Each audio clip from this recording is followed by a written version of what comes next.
Perlunya jenjang turnamen secara berkelanjutan untuk mengasah jam terbang atlet sangat diperlukan guna mengukur dan memperbaiki teknik permainan.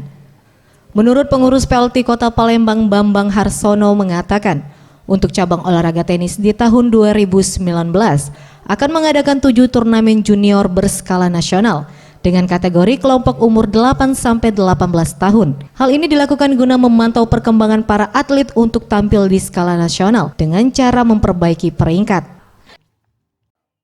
Tapi kita harus mendatangkan semua turnamen-turnamen kayak AFR ini. Mungkin ada lagi turnamen apa lagi kan. Nah di sini AFR kalau nggak salah 4 kali dalam tahun ini. Nanti ditambah lagi ada lagi Medco ada 3 kali 7.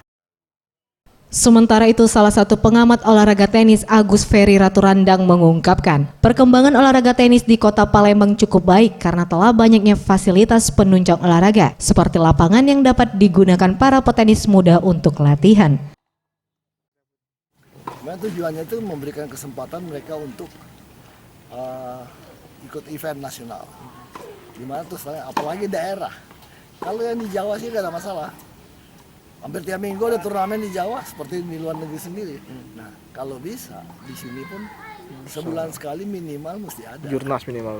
Ya, level. Karena di sini ke jurnas ini dapat poin dari peringkat nasional. Tim Liputan Sriwijaya TV.